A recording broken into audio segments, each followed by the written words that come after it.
scratch paper. It is now 7:30 by the township clock. We'll call this meeting to order. Treasurer Hart? Here. Trustee Babel? Here. Trustee Blackstock? Here. Trustee Knotts? Here. Trustee Richley? Here. Clerk Matei here. Let's have the Pledge of Allegiance.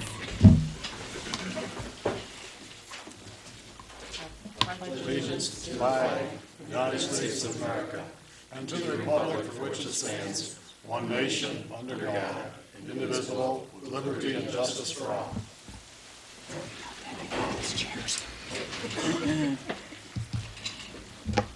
Okay. We do have an addition to the agenda. It's a resolution concerning the bicycle route 20 change through East China Township. That would be NB5.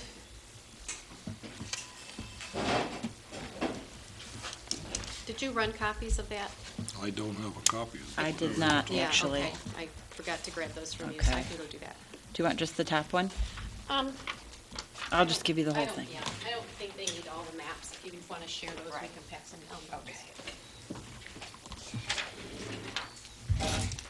Okay. With that, we need approval of the agenda. So moved. I support. All in favor? Aye. Carried. The minutes from February 22nd. I have one correction under Okay. MB7. That wasn't an item on the agenda, so I don't know what we would characterize that It as. wasn't on the agenda, but we did accept his resignation that night. I don't know that we would call it new business, though. Yeah, we never added it to the Okay, agenda. well, we'll just take off the NB7. I'll make a motion to approve the minutes as amended. Support. All in favor? Aye. Okay, thank you. Okay, presentations, we have China Township Supervisor. John, if you would please go to the podium.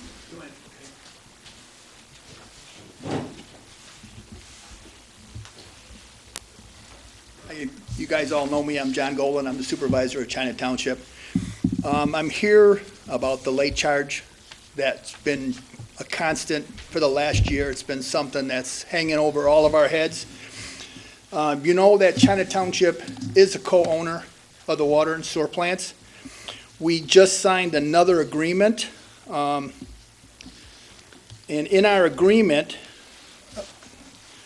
we have a 30-day window from when we receive the bill to pay that bill. And if it is late, the annual percentage rate is 8% per annum. Now, I've talked to Irene about this from the very beginning. I've talked to Cindy about it. We ended up having about 4 meetings. Ron is our water and sewer representative, okay? We've had about 4 meetings with Brian, and I'm sorry that he's not here to to confirm what I'm telling you. We have had numerous emails with Cindy about this. This isn't something that we haven't tried to fix. Now, like I said, we received, the bill in question was received late. It was due the 10th, we received it the 7th. At that time, we asked to have the bills emailed to us because of the mail getting to us late. All right, so the bill itself was paid on the 11th. I know it was a day late. It was posted, the payment was posted at 1:30. The late payment was posted at 8:30 that same day. We've tried to discuss this. We thought we had, because Cindy told me that this was a thing that had to be discussed between the supervisors. It had to be worked out between Brian and myself. We met with Brian 3 times. The last time we were here, he told me we had to come to the board and address the board. Ron and I came the night there was 5 members here. We kind of discussed what was going on, the 8%, not the 10% like we're getting charged. So then Brian told me that it was being reconsidered. We received the bill on February 1st for $156 for late fees. All right, with the October, November at $1.02 per month per annum, which was probably more like it. When I received this bill, I thought, well, this is the end. This was what the board decided that the China Township was gonna pay for late charges for this thing, and we were gonna start fresh. So my question is, we have an agreement. It's 30 days from receipt of the bill. We received it on December 7th. We paid it on the 11th. Now, and you can talk, Cindy's known I've talked to her. I have emails from you, Cindy, telling me what to do. Okay, we have copies of them. I talked to Irene numerous times. This isn't something that we just kind of let go. We've tried to bring it to a conclusion a long time ago. So I wish, I think that, once again, I'm a part owner. China Township is a part owner. We're not a customer. We're not just a customer. Okay? Speaking on behalf of the 8%, that pertains to the other types of billings that we do for you, but this particular late fee was based on a water sewer bill. That's why it's the 10%. That is not correct. I've tried my best to explain to the board that while they use the water amount used to calculate the device, I even have a copy of the regulation with me. I'd be happy to pass it out. I sent Cindy a brief note about it. China Township pays their piece of the operation of 2 pumping stations in order to move the sewage from China to the plant run by the Sewer and Water Authority. It has nothing to do with processing the sewage. It is the cost of operating their piece of operating 2 pumping stations. It's even listed in the agreement as to how much of the telephone bill, how much of the electric bill, and how much of the repairs they are responsible for paying. And there is a charge in there that says they will not pay less than a certain amount, but there are 3 pages in there that say how you calculate a given amount.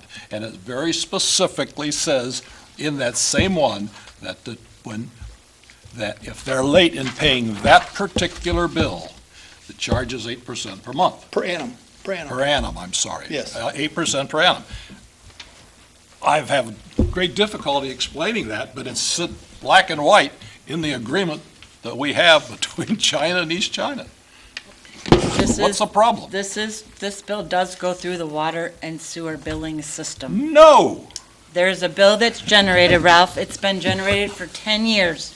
I don't I've care if seen it it. goes through the system. It's what they're paying for. But it's They're based paying on, for the use of paying for the operation of those pumping stations, that's all. And the way they calculate it was they take how much water they've been using, and we figure, well, if they use that much, they must be pushing the sewage the other way. And they're responsible, if that sewage goes through that plant, we've calculated how much of that sewage going through that pumping station belongs to them, and how much of it belongs to East China. And that percentage, they have to pay for the operation of those 2 pumping stations. It has nothing to do with processing the sewage.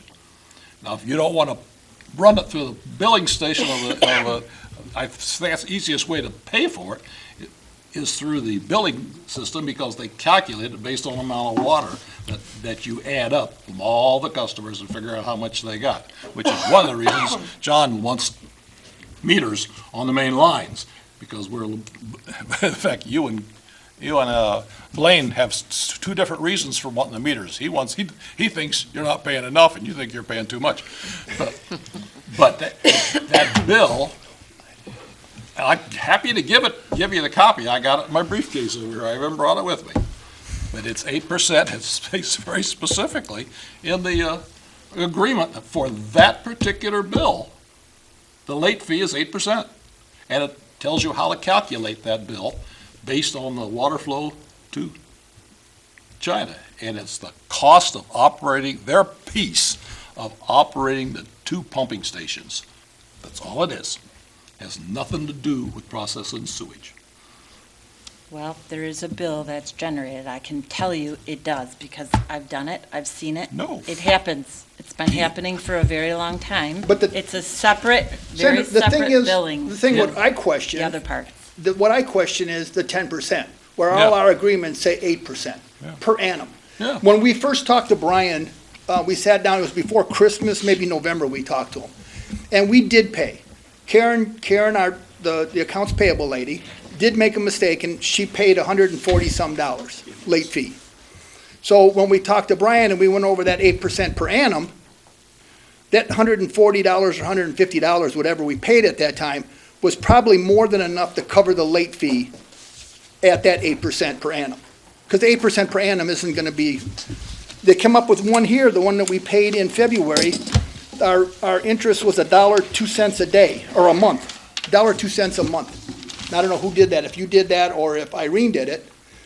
And like I said, when I got this in February, I thought, well, okay, this is done.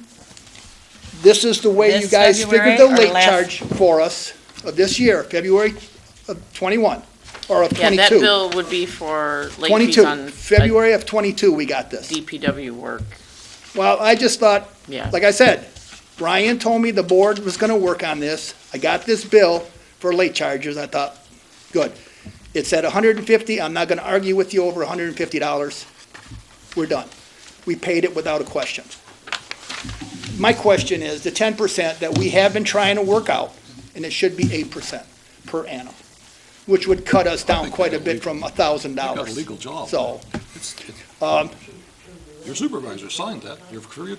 well, we signed paid that. it on the How much 11th. it costs, Yeah, right there. I mean, Damn, it's down the posted bottom. on the 11th, and your late charge was And, if you wanna posted know on how the they 11th calculate it, also. what is it I've got that based in our on? bank records. There it is. Okay, So much of the phone, so we much got electric, our so history much of our, blah, reg- blah, our, they you add it know, all up. it said How much they're supposed to pay a month. on And then 12/11/20 it's down there below, you at don't pay it 1:30, on the time, it's payment 8%. posted. That's the calculation page for the and fee. on 12/11/20 You guys are not- at you're not following 8:33, that. He's got the legal the recourse. penalty was posted. So it was posted the same day on the 11th, and it was due the 11th. So, I mean, I've got this, if you guys want to see it, it's here.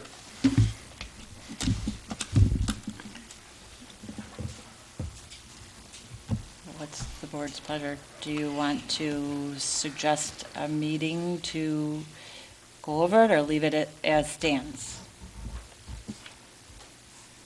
What as stands is wrong. He would have legal recourse to collect any amount of money that you've charged him over the 8% per annum.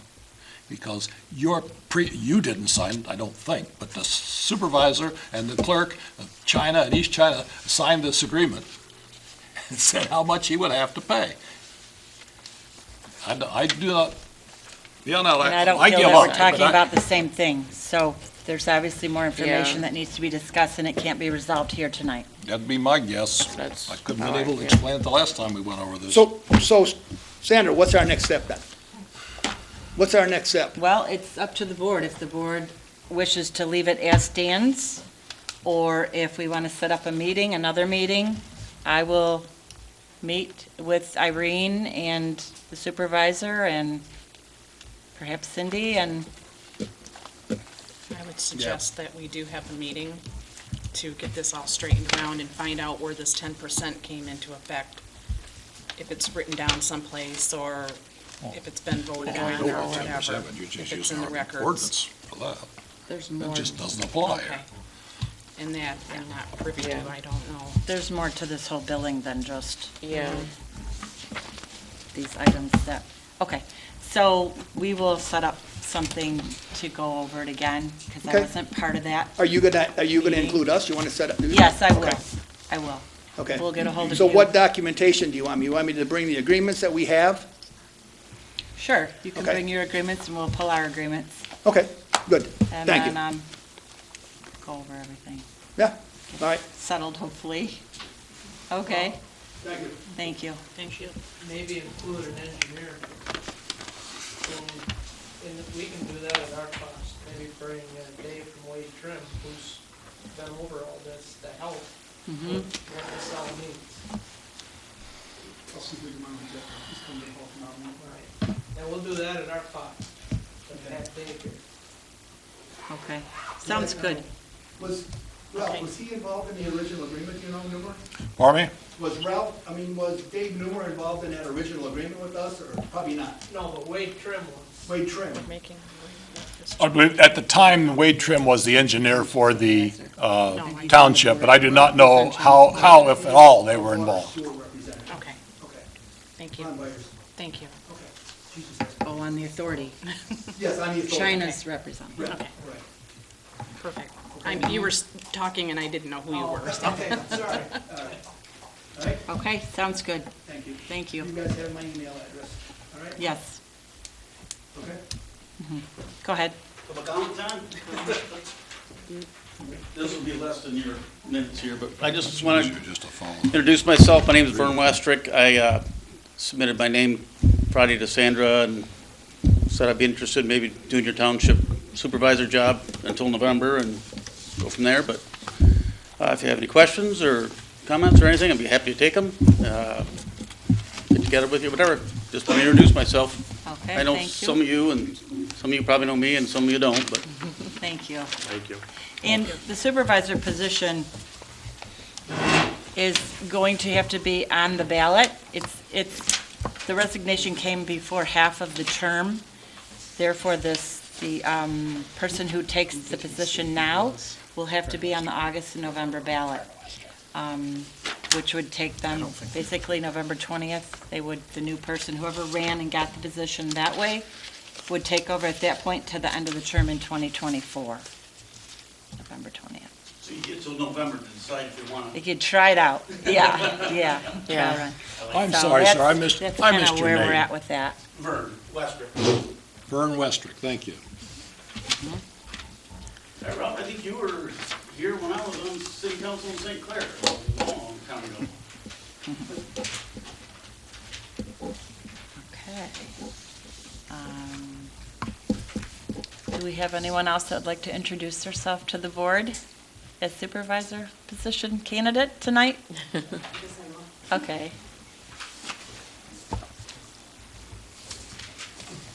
I'm Meredith Stanko, and I've been a resident of East China Township for 5 years, and currently I work in volunteering and giving as a project manager for IBM, and I have 2 daughters in the area that live with me, obviously, and now that I've been here for a while and I've been in my career for a while, I wanted to start getting more involved in the community. There's things that happen that I'm very passionate about, and I thought this was a good opportunity to take the time to say hello, and I did submit my resume to you guys, and so it's nice to meet you all, and if you have any questions, I'm happy to answer those. Thank you. Thank you. Thank you. Okay. Jim?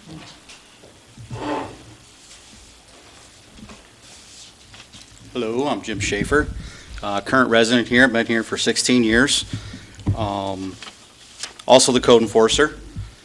I enjoy living in a small community, and I'm familiar with small-time government, passionate about it. I'm also a career firefighter, and I'm on the command staff as a fire sergeant and sit on the union board, so I am familiar with how business meetings run and all that. So I just wanted to introduce myself to you guys and tell you that I'm interested in becoming your township supervisor. Thank you. Thank you. Anybody else? Okay, thank you. Okay. Is there anyone here that would like to discuss anything that's not on the agenda for public comment? Hi. Yeah, hi. Don't want to go to the Please. Yeah, I don't know, have we gotten to a conclusion on the situation at my house, or where No. are we on that? The last meeting we had, our DPW supervisor was going to put together a memo of findings and discuss what you had met, and that hasn't happened yet. We haven't received that memo. So. Oh, okay. Okay, well, okay. I guess, are you going to notify me, or? Yes, you would Is get- that how it goes? You would get a copy Okay. of the memo. Okay, and then there's Yep. the case on the penalty, because I haven't paid for, the last quarter. So would that, will that be waived because this keeps going on and on? What would be the situation with that? That would have to be determined by the board in the findings. However, I believe it's my understanding that you haven't paid for either account, and this one was only regarding the sprinkler account, so I would Well, definitely pay the other account. well, what had happened was they had the two switch. Right, but So we- that was fixed. But that quite a went ways beyond the back. penalty date. I don't believe it has. Well, Because I know, I was here in the office when you yeah, came before the due date. but I didn't receive a bill that identified that you had switched them. I had to come in here and you guys gave me a copy of it then, which was after the penalty date. Irene said that she had sent that out to you. Yeah, I didn't receive it. So, I don't know. She says that she had explained things to you and that Blaine had also. And I believe you Yeah. had the bills here the day that you I- came in. yeah, we came in and we received or obtained a copy of it after it was finally switched. I believe that was after the penalty date. No, actually, they were due on the President's Day.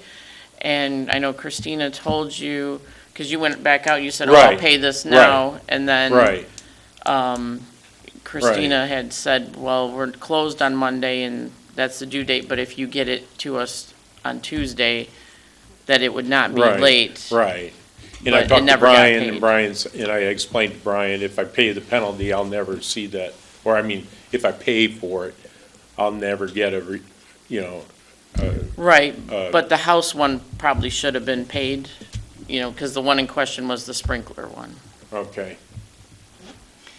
It was my understanding in talking with Blaine that, I didn't get in writing, but talked to him about it. He did explain that over the course of the year, the amount that was, the overall usage was 15,000 gallons higher than the year previous, and that he couldn't see any sign of leaking or any. Right, he, yeah, and, yeah, what it was I paid for the third quarter, which was, normal at that time. And then the fourth quarter came in, and that, well, it was generated, it wasn't a red meter. It was an approximate charge on the third quarter. And then you guys said on the fourth quarter, you did read the meter, and it was, 47,000 The more. gallons more than what the third quarter should have been. So I paid the third quarter cost, which was normal, and then you want me to pay an additional 47,000 gallons. The way it was explained to me was the times that it was read and checked, and it was a span of time that didn't necessarily correlate with those exact dates on the bill. So there was usage in there that may have not been included in the estimated bill. Right, in the But estimated. it ended up on the next bill. Right, So it right. appears to be higher and way out of sorts, but really in actuality, if you look at the whole year, it's only 15,000 gallons. So normally, for the board to consider a sewer credit, the DPW would have to prove that that extra water didn't go in the system to get processed. Right, well, it wasn't sewer. Yeah, this is a sprinkler one. This so was the there's- sprinkler Well, system. Yeah, Yeah. true, yeah. But there was just no the one. evidence of, and they said that your sprinkler system had been redone that May or during the summer, or something, the beginning part of the summer, or No, it was during the So- summer. It was In in July, I believe, Yeah. yes. And that billing did include part of that summer. And I know I Right. spoke with Blaine too, and. Because it was always estimated. No, it wasn't always estimated. See, because I shut off my sprinklers in September, Right, you know, so October, November, December, I shouldn't have any water. right. And so you guys estimated the third quarter. And I paid that in regards to what it normally is historical. Sure, It was the same as the previous year. right. And then, when I got the bill for the fourth quarter, I've got 47,000 gallons added to my house. Well, they rectified the situation between the 2 meters. They- Right, so they I've straightened got all to that pay out. another $300 for water that last year I didn't have to pay for. You know what I mean? Well, the way they explained it to me, there was only a 15,000 gallon difference for the year. Well, okay, well, the bottom line is it's gonna cost me $300, you know, for water. You estimated the third quarter, you guys are saying, I actually used more than that. I used $300 more than that, which was, I think it's 45,000 gallons. And my sprinkler system is shut off in September, and there shouldn't be any water going through it. I double block and bleed the line out, and it just doesn't make sense to me. It doesn't make sense. How can I have this much water going through my sprinkler system in my house when it never has happened before? And now, you know, you look through at the historical numbers, it just doesn't make sense, you know? So anyways, you know, if, you know, I just like the final, whatever, what's the conclusion? You know, Right, we'll see how it goes from there. all right. We'll get the documentation from Blaine. Okay, so I should wait until I see it? Or, you know, the penalty is the penalty, Well, right? it was my understanding they explained everything to you, and that was final. So I wasn't at that point, that it wouldn't So it is final? go any farther, is the way it was So- explained. So what should I wait for, or should I be waiting for something? Should I be waiting for a final report? Let me from ask Renee? Irene to give you a call tomorrow and give you the final information, because Well- I believe they have it together there. Actually, I put that task on the DPW supervisor. Yeah. Unfortunately, he's been rather distracted with Okay. some sewer issues and sinkholes and water main breaks, so. Sure. So Okay, he is to well, put together a synopsis of their discussions, potential scenarios, what may have happened, and submit that to the board. Okay. And the board Okay, can well- So we'll decide. get you a copy as well. Okay, Yes. can I ask for the penalty to be waived? At least waive the penalty. It's gonna have to be determined if there was cause for, I know, but this has been ongoing. I didn't want to pay it because I was afraid that I would never see that money. Probably waive a couple of months worth I'm because just we're at asking. our feet. If you can. Don't have to waive it waive all. the penalty. the board would But have I to would- actually have a figure I would and them pay have the house to one be now, considered. because this Well, is that's- We'd have to do that at the different. next meeting. Yeah. Because we have no That's different. information They're at gonna this meeting. Right. Okay. Okay. But I Okay? would say pay the house Yeah, yeah. bill, because this only deals with the sprinkler Well, one. the penalty is the penalty. No, they're two They're separate. two separate bills. Two No, separate I'm saying, Yeah. I'm saying if I pay the house, I have to pay also the penalty, Yes, right? On the house yes. one. So the That's penalty that's is not in question. constant, right? That's not in question. The house is not in question. Okay. I would and suggest you know. pay it. And so I'll pay it all at one time, is what I'm saying. Well, the longer you wait, the more the penalty's gonna go up on the house, is Yeah. what people are trying to Well, tell when- you. well, what is it, what happens? It's after this next quarter ends, right? I You get believe an it's, additional is it penalty. month, house? No, bill? it's not monthly. It's quarterly. Yeah, Next quarter, It's quarterly, right? okay. yeah, So I've got time. yeah, you're good till the Yeah, next so- Keep track. quarter. So, you know, it's 8% or 10%. Yeah, It's 10%. 10%, yeah. That particular bill is 10%. All water bills are 10%. That's a water bill. Okay. Okay. Okay, thank you. Okay, We have consent agenda. December and January Park Commission minutes, February 22 building permit report, Green City Fire Authority report for February, or fire run report for February for the consent. We have a motion to accept the consent agenda. So moved.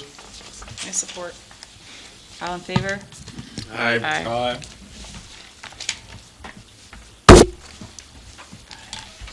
Okay, we have disbursements in the amount, we have invoices of $17,440.13, payroll in the amount of $37,870.58, accounts payable $176,355.36, EFT checks $58,772.54, we have e-checks $302.30, and tax account $307,121.94. Grand total of $597,862.85. And we have a motion to pay the bills. I'll motion to pay the bills in the grand total of $597,862.85. I support. Roll call vote. Treasurer Hart. Yes. Trustee Babel. Yes. Trustee Blackstock. Yes. Trustee Knotts. Yes. Trustee Richley. Yes. Clerk Matei, yes. Carried. Okay, we have old business, fire insurance plan. Okay, so I can explain this. I spoke with the building official. What this pertains to is, for instance, if there were a fire here in the township, let's say someone's house burned down and the insurance is going to pay to replace that home. This resolution, by adopting this resolution, it gives our township the right to hold part of those funds so that the person can't walk away and just leave the building and leave a dangerous building that needs to be just, torn down and hauled away. It gives us recourse to be sure to see the process through. And there is some, I don't know if it specifies a percentage in here, but it gives the building official the leeway. They don't have to withhold the total. For instance, this says escrow accounts will be allowed to accrue 25% of the fire insurance settlement for fire and explosion losses to real property within the boundaries of the municipality. It gives him the leverage to go up to that amount, not necessarily, if something only costs $10,000, he would only hold that amount to see that process through. So how do we ensure that the township is going to be getting part of that settlement check? Well, once we have normally the we- resolution in place, we would probably notify the insurer, which would be likely through the fire reports or the information that we would Right. need. Because that would To be do that. individual insurance companies making a check out to, But us. many times it would be the mortgage holder, the property owner, Right, and I don't know if we would be included in that or it'd be pulled off separately. yeah, That's that's kind of what I'm the, thinking. I don't know how they those would, things be are already- more likely they would put a lien on their insurance payable to us until the certain conditions are escrow. certified. But Right. we wouldn't see any money unless Yeah. he ran. yeah, Right, yeah. right. That we It'd be could a take care of the paperwork- It'd be a situation. paperwork exercise. And then I after, don't think it's a good idea, but that's Yeah. okay. I don't think a lot of stuff is not a good idea.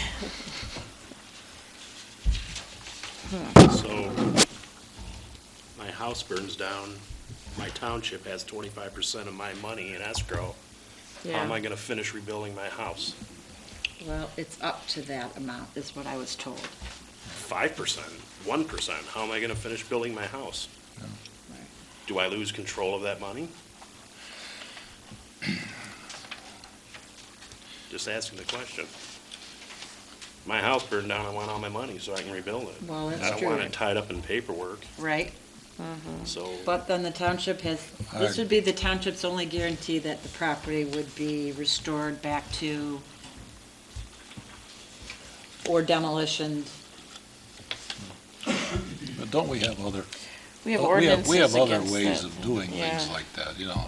If people don't clean up the house, we can, we've had to tear down houses, and we've, Right. It's been put in This the will be the lien same- on the this will be the property, so same when sort the of property is thing. sold, we're paid back. and we get the property, basically, Yeah. when, through default, if they don't do something, get our money back through that way. Which we I- did I- not get I our would money agree- back that way the I last agree with time. her, but we haven't had this before. I don't see a burning need to add some more bureaucracy to the township. That's just my opinion.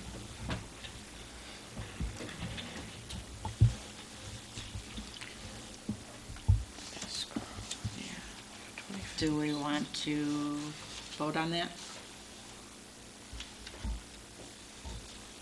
We either need to turn it down or adopt it. No, I just don't know enough about it, so. It's through the My state. understanding is that if my insurance company is paying for that home, my insurance company enforces me to construct my home. Or I don't get paid Yeah. under most programs. That's Apparently mean- this happened in Marine City, and they didn't reconstruct the home, and the home sat burned out and dangerous, and they had nowhere to, the guy got the money and left. He just left it. Did they condemn the property, and That's my understanding. so the city stole the property? Possibly, I don't know. I mean, in this resolution, I see, like, point number 3 says, the township shall establish an escrow account with North Star Bank for the purpose of receiving and holding deposits of money. So we're I definitely must have been keeping wrong. money. I must have been wrong, huh? Yeah, it's, Another good reason not to I, approve it. I don't think it's good. Do we have to run through the whole resolution system thing before we vote, or is there a way we can just No, if the remove board this from the, wants to vote on it, or? do we, in order to vote yes or no on what we want to do we have to go through the whole resolution process, or can we just vote on whether or not we want to consider this at all? I ask as a We question. can consider it, and if we intend to adopt it, then we will read it. How's that? Since we've all had a copy and all had time to review.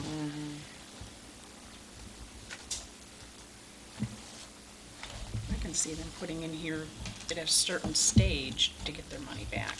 You know, if everything was cleaned up and, you know, that type of thing, that we wouldn't be responsible for the damaged property. But there's nothing like that. I mean, it doesn't state how long we can hold on to the funds or anything. Yeah, it's not detailed enough. Yeah. It's not something we've ever had in place. Do other townships do we in need that it? adopt this type of thing? Do you know? It's my understanding this is fairly new process, and the building official was in support of it for that reason.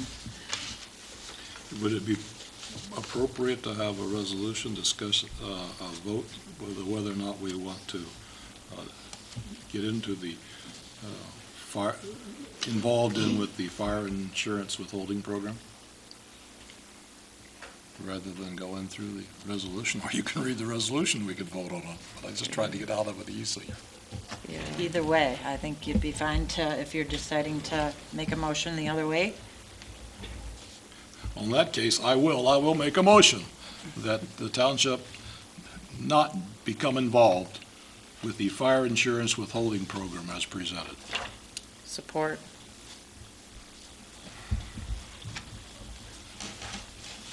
Okay, let's do roll call vote. Trustee Babel? No, I don't want this either. I don't- So we're not- voting not to get involved. Not to get involved. So you're voting yes, not to Oh, get involved, okay. correct? Yes. Yeah. Okay, it's kind of backwards. Yeah, Trustee it is Blackstock? backwards. Yes. Trustee Nuts? Yes. Trustee Richley? Yes. Treasurer Hart? Yes. Clerk Matei, yes.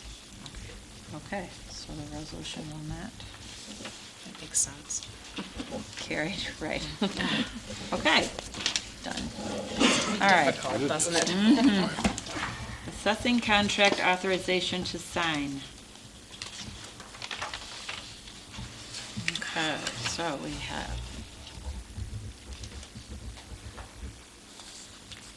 Okay, so we did approve the contract through March 31st, 2025. We just need authorization for a representative to sign the agreement.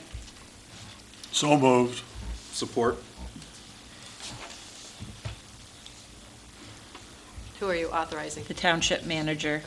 To sign the approved agreement with Assessment Services LLC. All in favor? Aye. Thank you. Okay. NB1, rezoning request, Gardens of St. Clair.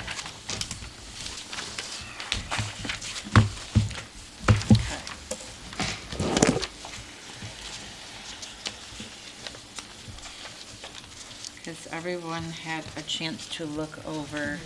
Do you have any questions at this point?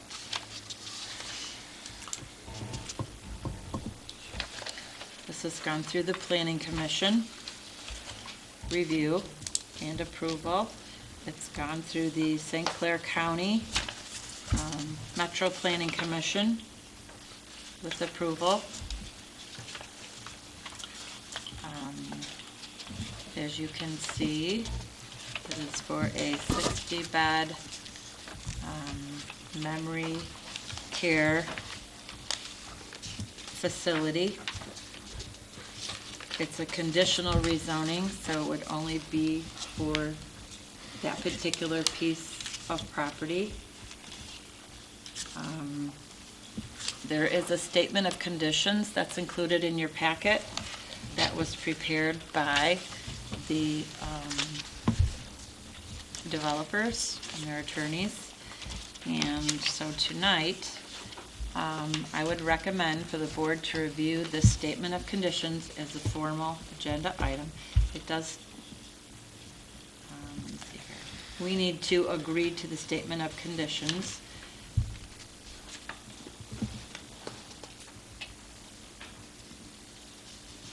That's dated January 27th.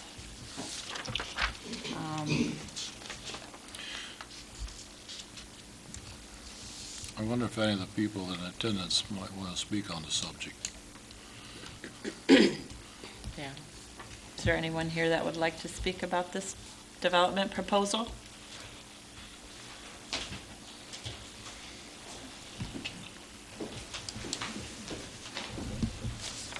My name is Tim Cook. I reside at 3843 Riverview Terrace South.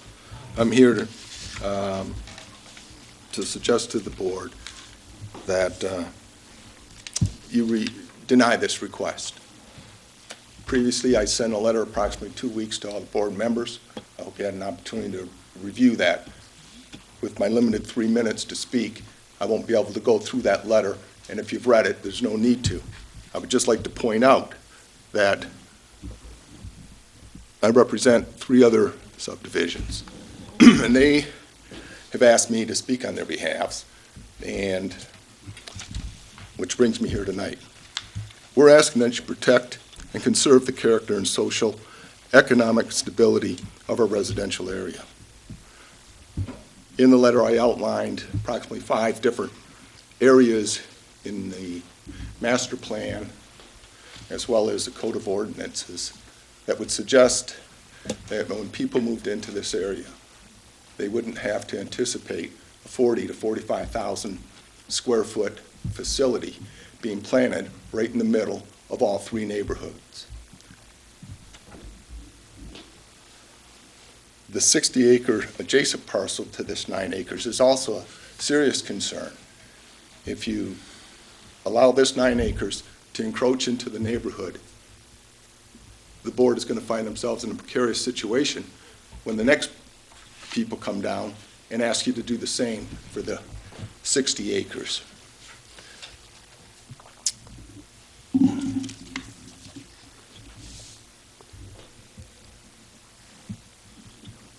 residents of East China look to that document when they make major decisions on where they want to live.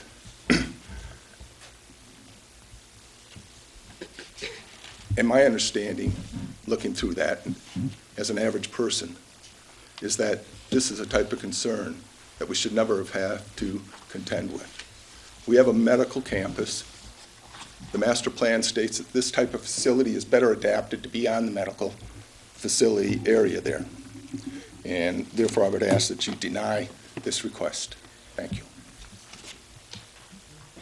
Any questions? Thank you. Appreciate it. Might I just offer, if you have any questions about the conditional rezoning process, I've been working very closely with our planner and the county planning. So if you have any specific questions about the conditional zoning process, I'd be happy to answer.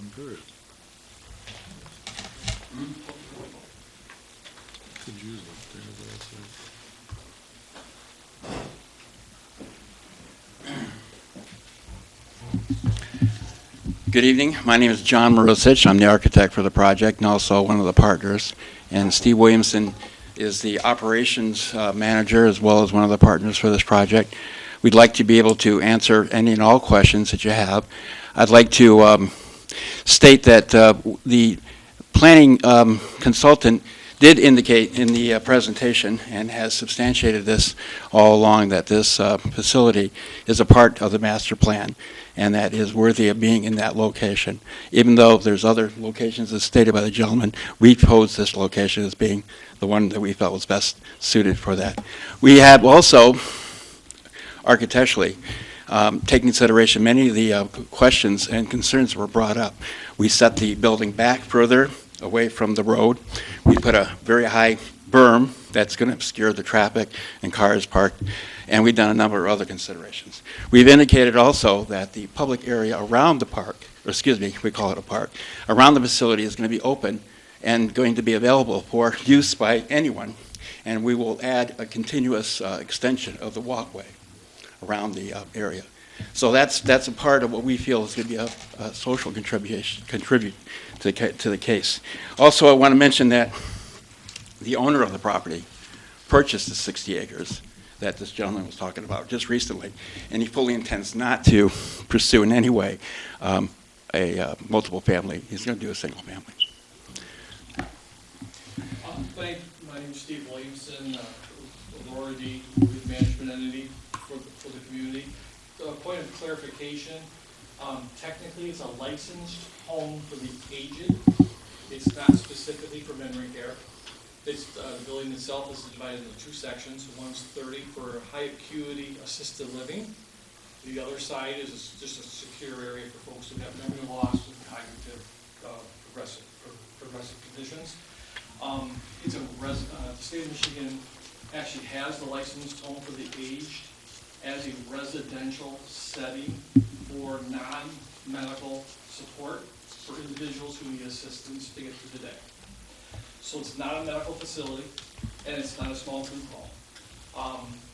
A real large point of contention, and for the most part, that there are a lot of folks are concerned when they hear the memory care or memory loss, and is that the state of Michigan is very particular with this particular license. As a licensed home for the aged, anyone that has behavior that cannot be curbed through redirection and needs medication to subside that behavior cannot live within this community. That's a licensed foster care. This community has several of those licensed foster care. There's nothing wrong with them. It's all in the operations. The other point of contention, there's a lot of residents in this particular wonderful township as well as the general community that would like to remain in the community as they age and as they begin to have challenges that can no longer live in their home but want to be active and participate in the community itself. The community is designed to be intergenerational, to be engaged with the high school, with the community college, to offer career opportunities for culinary, for caregiving, for medical, as well as many other activities and recreational therapies and things. The other point is that in reference to being immersed in a community of this one, it's vibrant, the farm to plate, being involved and engaged with the sponsorships within the community, as well as the younger individuals moving to the community. Their parents are still living in the older suburbs of the Detroit metropolitan area. This offers the opportunity for a new resident of the township and the general area to allow their loved ones to come and be a part of this community as they age. Being a part of, being in the shadow of the actual hospital system, along with Beaumont Hospital being going up on where it's going up, as well as the new Ascension Hospital going up.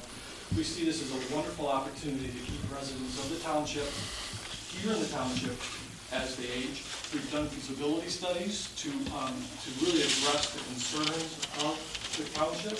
The reason why it's sized at 30 residents for high acuity, 30 residents for memory care. There's currently a market demand for about that many. It's not a market demand for hundreds and hundreds. Once this particular footprint comes into, community comes into this township, all other operators, other than small group homes, which would be converted homes, which the township has no control over, where as licensed home for the aged, the township has direct control over. That's why we're here today. Any other operators or concerns of a different type of facility coming in is just not feasible. We are market rate. We're not bringing in subsidized housing, and we're looking forward to a dynamic opportunity and really a nice immersion between the wonderful rural community. So I'm glad to answer any questions. I'd like to add also, thank you, Steve, is that we have specifically targeted what we feel is underserved communities. Communities that, we'll call it the big boys, have chosen to overlook because of the volume and the intensity.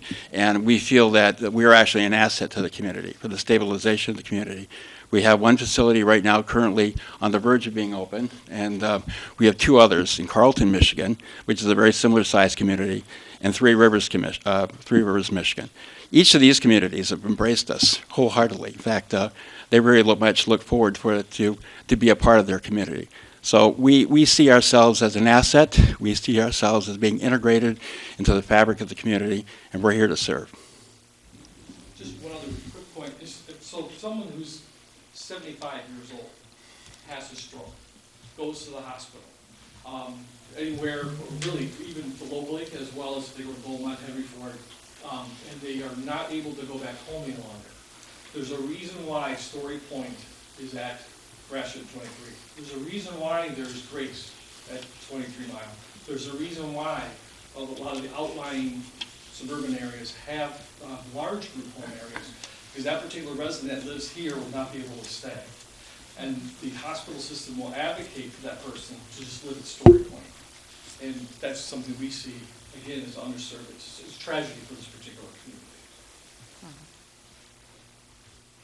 Any questions? Is this a private pay facility then? Market rate, private pay. Market rate, it's private paid, it's also long-term care insurance. Okay. And the formula is that the accommodations of the daily rate is that someone has to sell their home or it's not a Medicaid. Not Medicaid, reimbursed. okay, yeah. Thank you.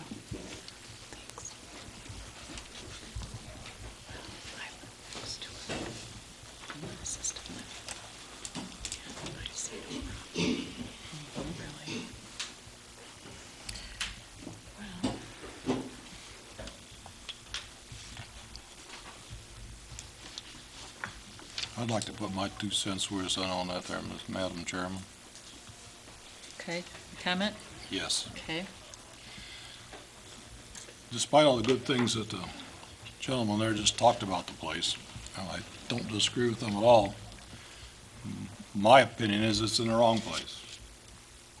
I've read Wade Trim's evaluations for the rezoning proposal, the East China Planning Commission's consideration, including the comments from the public hearing.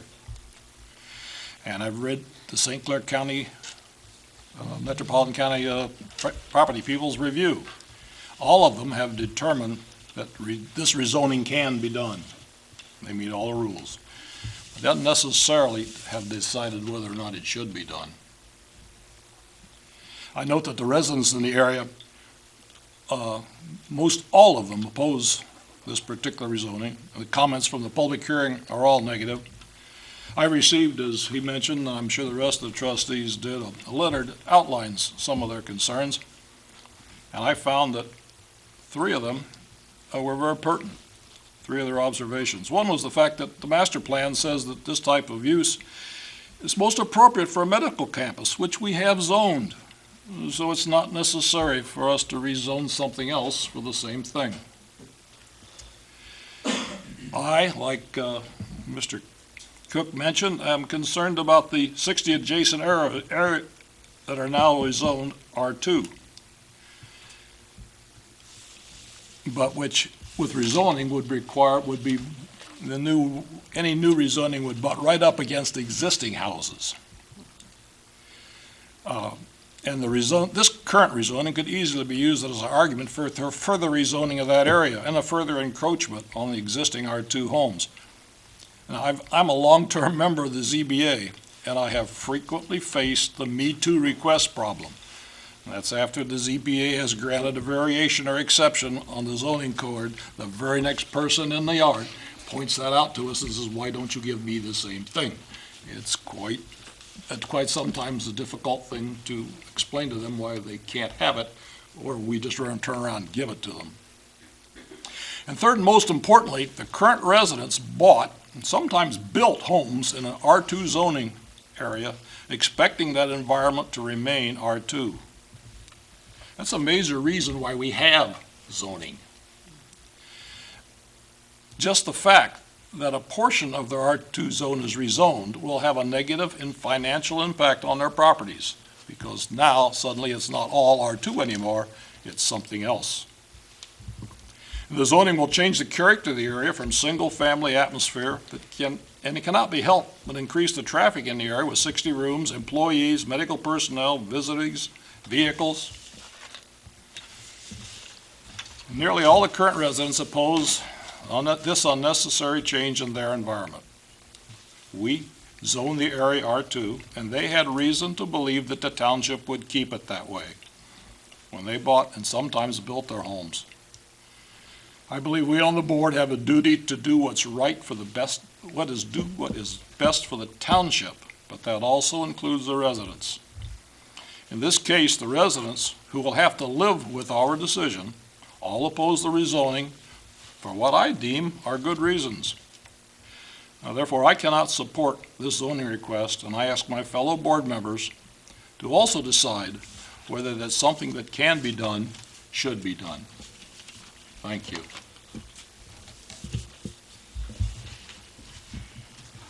Anyone else?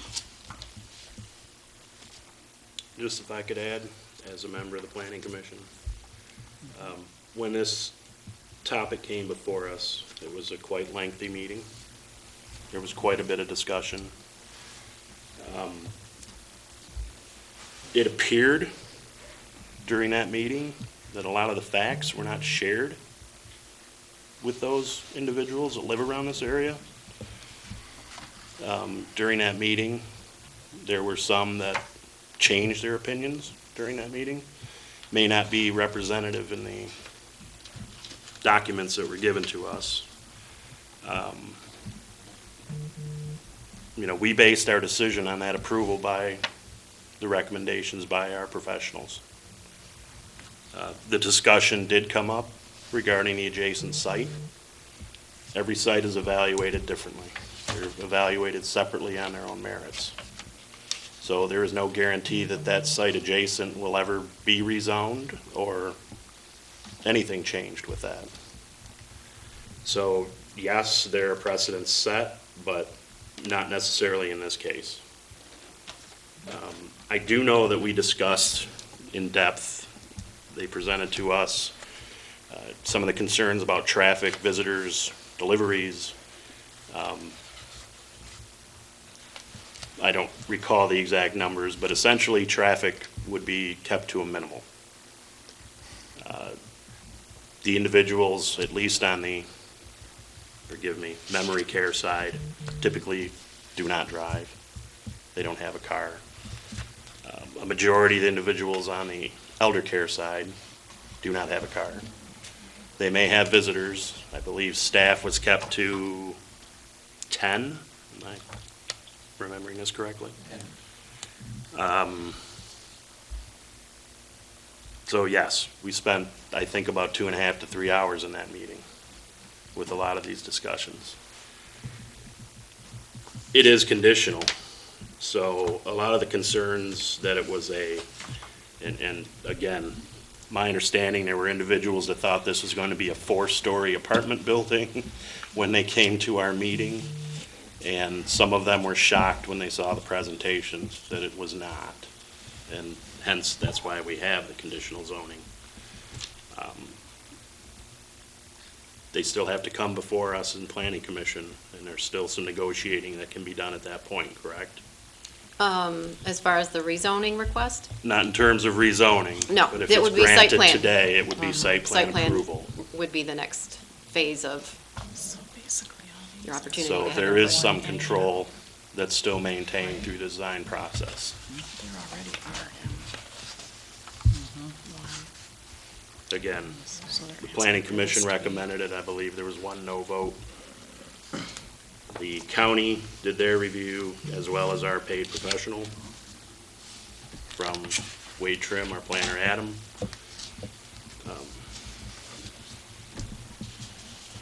I guess that's my opinion from the planning side of it. I would like to let you know that I do live next to a assisted living building, and there has never been any problems with the traffic going in and out, deliveries made or whatever. It's kind of a everyday thing too, but there's never been anything traffic-wise jam up and it's right across from the school and the PAC, and like I said, we've never had anything, we're on the same side of the road as them. And as far as I'm concerned, if the building is placed there, it looks nice, everybody's, doing what they're supposed to be doing, I don't see a problem with it, really. I mean, we have to have places for our people to go, and you'd like to keep your family close to you if you live in the area. You'd want to see them close to you to be able to visit and stuff. So, that's my opinion, for what it's worth. Anyone else? Comment? I think Ralph brought up some good points. I mean, I was kind of undecided before the meeting, kind of hemming and hawing after reading Mr. Cook's email and reading through these. I'm kind of on the fence, but I just, if it's possible, I'd like more time to kind of mull it over, but if possible. I don't know if that's possible or not, but. One thing that I briefly discussed with the clerk, in reviewing it further, it might be a good idea to include some sort of time frame within which they have to complete the project, so, or otherwise it would revert. So that would be my only Okay. suggestion as a condition to the conditional statement. I'm just concerned, I know the facility on Meisner Road, that road is not as busy as River Road. I know the planning stages go into people turning in there, it's only a 2-lane road, would there be, there's gonna be more traffic. I mean, my daughter works at Grace on 23 Mile, and I know you said 10 employees, but that parking lot's always full. There's always something going on, with visitors and things like that. So there is a lot of traffic, and it's kind of like a similar size facility too. So there would be quite a bit of traffic. Well, there's. And the road's a little busier. There's residents and That's just stuff my on concern. Meisner Road. I mean, the bus garage is right there in the PAC, and all the other stuff too. Yeah. But so- it's, this is a R2 area that's been that way for some time. People moved into it, they've even built houses in it. They have a right to have But right an bumped up expectation that against- R2 area would be maintained that way. Did you see this that bumped right up against it is RM1, where the condominiums are, the Boulder Creek condominiums You are. look on both sides of the street, you look up to the north, those are all houses. In fact, Eagle something is building houses right down. But it's You'll see still a couple zoned. of chains of their streets heading down towards that one area. I agree with Herb that there's no, everybody's checked this out. There's no reason it can't be done. What I'm saying is, why is it reasonable that we should impose this on, in the center of an R2 area that's existed since we've zoned the township, and impose that on the residents when they are all opposed to it? And I just say, no, it can be done, but I don't think it should be done. If you want to put the nice facility that the gentlemen have just described, we have a medical campus area that would be a delightful place to put it.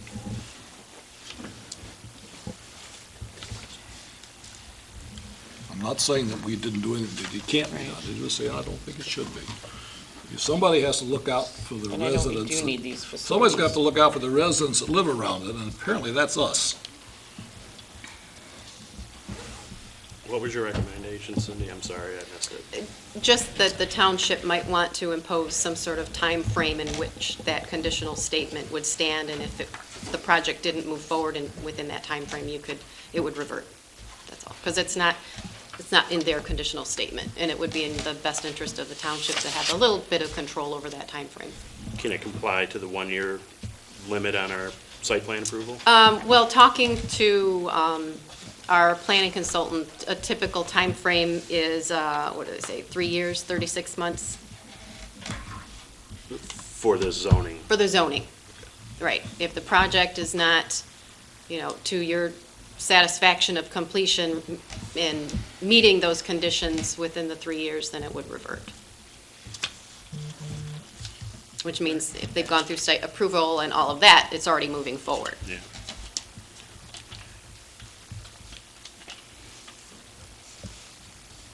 Okay, well, I'll make a motion that we approve the rezoning request, subject to the conditional statements as submitted and the additional requirement of a 36-month time restriction. Today?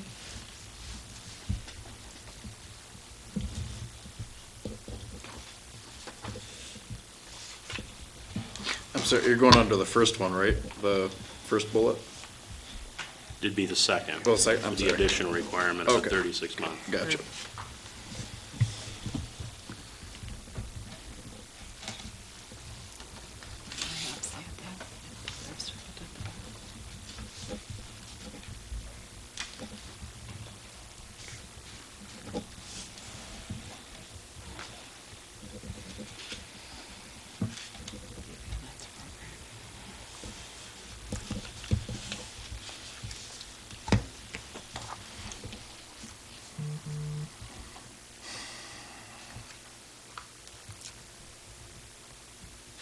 So that's the verbiage.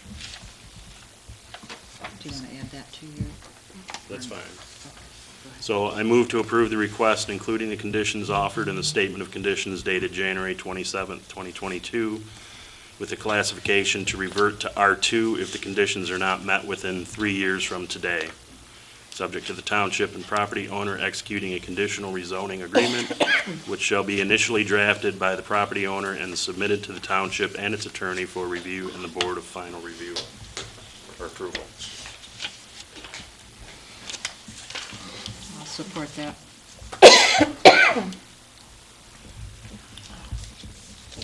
Roll call vote. Trustee Babel? Yes. Trustee Blackstock? Yes. Trustee Natz? No. Trustee Richley? No. Treasurer Hart? No. Clerk Matei, yes. So dies. It's a tie. So now we do.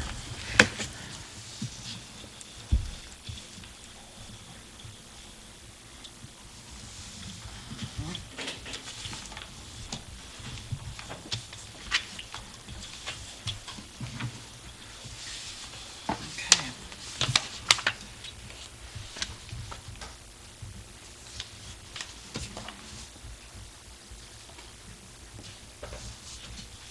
Next, we have community TV agreement. Point of order, could you clarify to the applicants, since they're here, what happens next? That the motion failed, correct? Correct, it was a tie vote, So the motion failed. The motion fails, that's what I was wondering.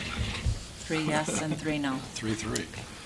And there ordinarily would be a 7-member board here to eliminate, or curb that situation from happening. But, so that is it for tonight. Thank you. Thank you.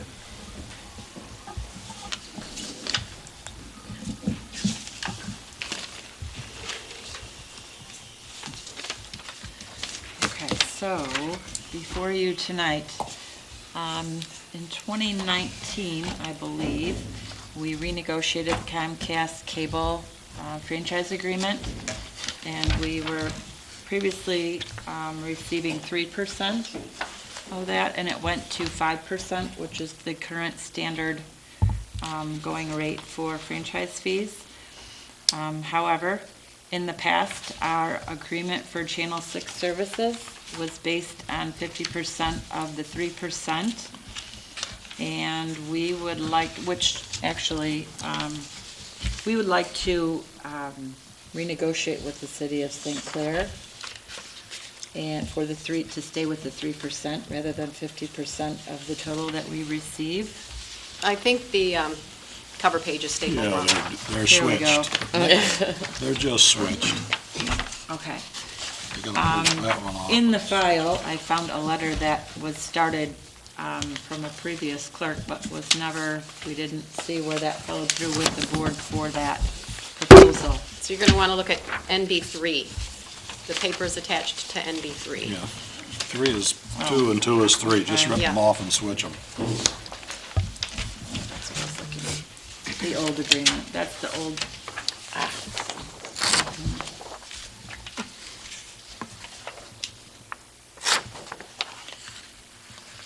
Which this was never followed through with, apparently. So, saying that, 50% of our current, I had this all written down, and I've got too many papers in front of me tonight, is to the tune of about $33,000. That's 50%, or is that the whole thing? That's 50%. That's 50, I didn't- Yeah. So it's grown substantially from when Yes. we were collecting 3% and now 5%. Okay. In my mind, that's a substantial amount of that we would be paying out for the services that we're getting. So rather And than- nothing rather- changed as far as, What do you want to do? Instead of 50%, you want to negotiate with St. Clair for how much we should pay? for the 3% rather than, Well, Going to 5%. correct, 50% Of 3. of 3, the way we had it, versus 50% of the 5% that we're getting now. Basically to go back to the amount we were paying them before 2019 when we were only getting the 3%. Okay, I'm sorry, 50%, I don't understand. So if you look at the agreement, item 2, basically, you would ask that we insert the first 3% of fees.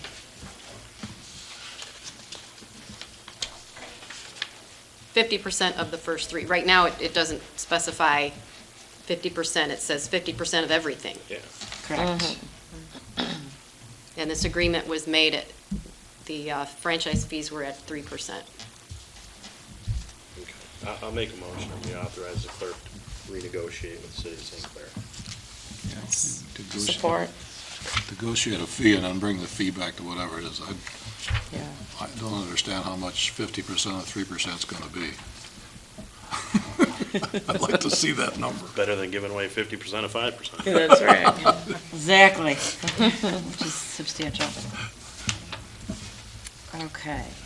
Yeah, but if it's only $500 or something like that, Oh, that's it's not not gonna fly. $500. Okay. No, it's more. All in favor? Aye. Carried. Okay. Now we have the MS4 watershed resolution of support and invoice. Which part of it is on the back of NB2? Yep, right there. You just got them stapled wonder wrong. The that's all. cover, yeah. That's why I got confused at first. This is a fee we pay to somebody, right? Yes, it's Yeah, watershed, The watershed stuff. We have to It's pass our this- You gotta pass portion. this resolution, and right? it's based on percentage of our population, and it's a shared cost between the different communities. If you wish, I'll offer the resolution.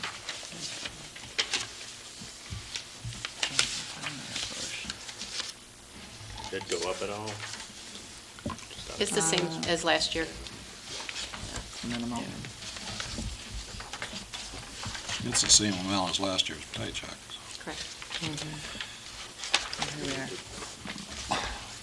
Do we need to read the resolution? Sure, that'd be great. Is that my volunteering? Yes, you are, thanks.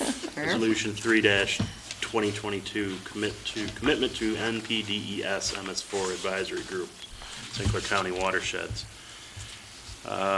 Whereas the Charter of East China Township is committed to protecting local waterways for the public health and welfare of its current and future residents, and whereas the Charter of East China Township is required by the U.S. Environmental Protection Agency and the Michigan Department of Environment, Great Lakes, and Energy Eagle to comply with the requirements of the National Pollutant Discharge Elimination System Phase 2 Stormwater Permit, and whereas the Charter of East China Township is partnered with municipalities, education institutions, and county agencies within St. Clair County's NPDES MS4 Watershed Advisory Group for several years in order to jointly implement activities to comply with state and federal stormwater requirements, and now therefore be it resolved that the Charter of East China Township supports St. Clair County's NPDES MS4 Watershed Advisory Group 2022 budget, and the Charter of East China Township payment of its cost share of $855.17, which we paid to the St. Clair County Health Department upon receipt of an invoice, and be it further resolved that the Township Manager and Treasurer is authorized and directed to forward this resolution on behalf of the Charter of East China Township to St. Clair County Health Department. Support. All in favor? Aye. Aye.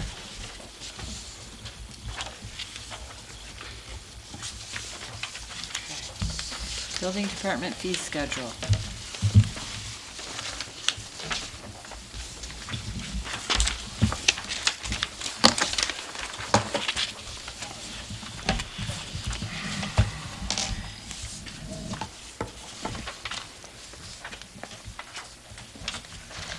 One question I have is, somebody besides the building, Tracy, looked at these numbers, does it make sense that these need to go up? I wasn't involved in this. I was told he would be present to answer questions. Yes, I did speak with him about that. He did state that the inspection fees that inspectors are getting is way under where they should be in regards to where everyone else is, and the state's recommendations for inspection fees. Do we have any idea when the last time they were raised? 2019? Oh, yeah, it looks like 2019. 24? Yeah, but we don't know that 50 was raised at that time or Right. not. It may have just been carried over. Yeah, I don't know what parts would have been. Actually, I thought the last thing they changed were the base fees. Mm-hmm. The base The application fee. for the dollar amounts of the value, Yeah. but I don't remember this part being part of that.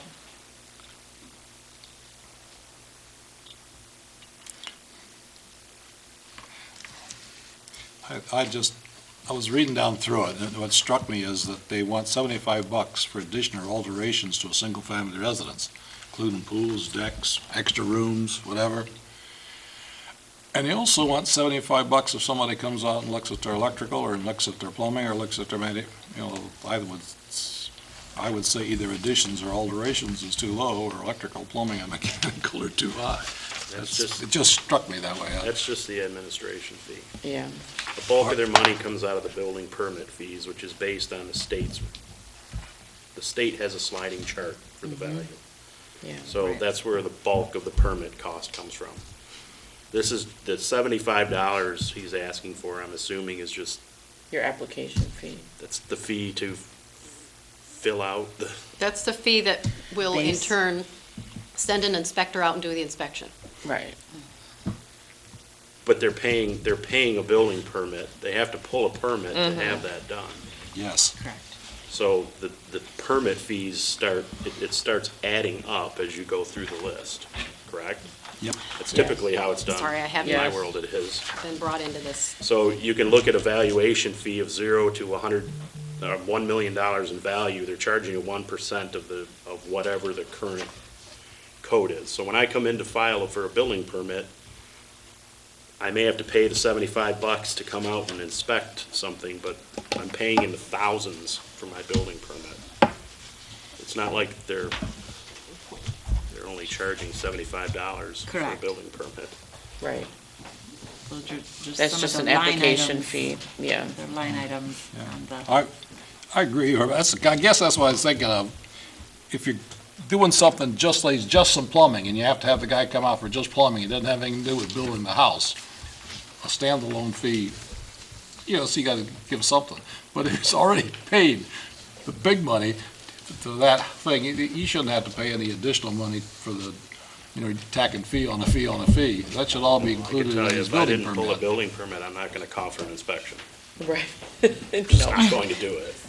I'm just going to interrupt, because I think this is what he's referring to, right here. Any way to get another nickel. The base right at the top. I really wish he would have, but I don't really know what fee he's, that's the application fee, but I don't think that's what he's referring to. I honestly don't. When I had a conversation with him about it, he was talking about the inspection fees, that those were too low for inspectors to go out and do an inspection. So it's $75 for them to come out and do their inspection. The second page might be. See, and on here, you will This see it says says application fee, 35 $50. for inspections. This says application fee, $50, so these at the top are what that's your That's what base. they, okay, there you go. Whether you want one item on this Oh, the list very or top 20, item. yeah, that's your base to do the application So it fee. basically boosts the overall price of the permit by $25. Yes. You have to pull separate permits for Just like electrical, he said plumbing, and so all, mechanical. tell you the truth. Those numbers don't jive with that sheet he's asking us to approve at all. Well, yeah, right here it says 50, so it was 50, he's proposing 75. And I honestly don't understand, because the inspectors wouldn't be paid that application fee, that's an administrative, Right, but Charge, it does so I- boost the 75% that they get of each fee. that doesn't change Permit. what the inspectors would be. Right. Not by much, but Could give we them a little have more. Tracy maybe come But I mean, tell us I don't know about where this? Well, the inspector I thought he part would came in, be. because I none, was told he was None aware of this that I says would that. not speak to this item. Okay. Unless you are all comfortable with this, I will shut up. Other than that, I would propose we table this and have Tracy come in and explain it to us. Support.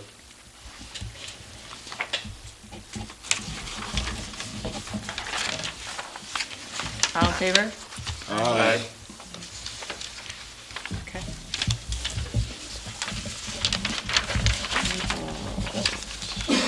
Okay, and then we added resolution 95, US Bicycle Route 20 route change through East China Township. Whereas bicycle tourism is a growing industry in North America, contributing $47 billion a year to the economies that provide facilities for such tourists, and whereas the American Association of State Highway and Transportation Officials has identified, designated, and signed an east and west 300-mile bicycle corridor through the lower peninsula of Michigan, connecting Marine City, Michigan, and Ludington, Michigan, as United States Bicycle Route 20. And whereas stakeholders who worked with the American Association of State Highway and Transportation Officials to recommend and designate the original USBR 20 route, proposed to reroute USBR 20 through East China Township, the new route shown on the attached map, which is herein incorporated into this resolution by reference. And whereas the proposed route for USBR 20 will now pass through East China Township and provide a benefit to our residents and businesses, and whereas East China Township officials find the proposed route to be suitable route and desire that the route be designated so that it can be mapped and signed, thereby promoting bicycle tourism in our area. And whereas East China Township acknowledges that USBR 20 is necessary along the route and will support and permit the installation of signage in appropriate locations. Now therefore be it resolved that the East China Township Board strongly supports the continued development of USBR 20 and the proposed route change through the township, and respectfully requests the appropriate officials complete the necessary documents needed for the proposed route change and monitor progress to verify the route is officially changed by AASHTO as soon as reasonably practicable. Resolved this 7th day of March 2022. Do you see where they're gonna put that? No, I was just trying to figure. We used to go down the bicycle trail, now they wanna run it right down Urban Drive.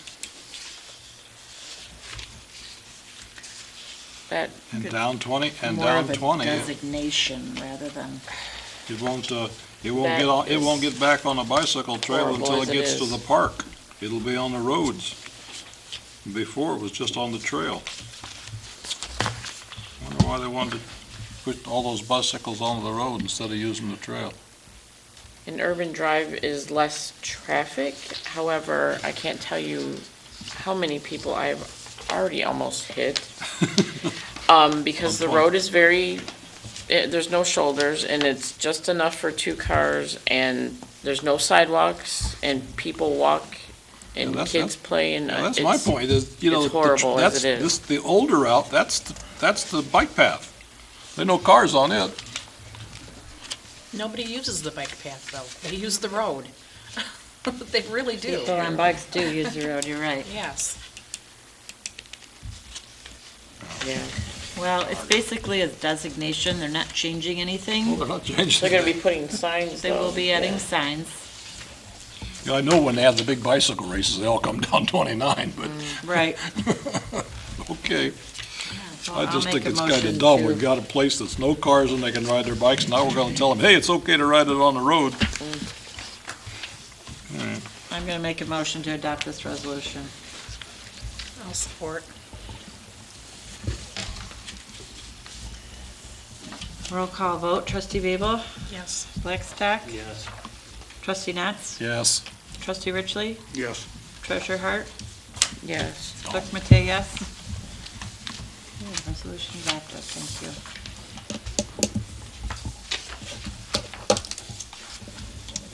Okay, does anyone have any member comments or announcements from the board? No, I think I'm done for tonight.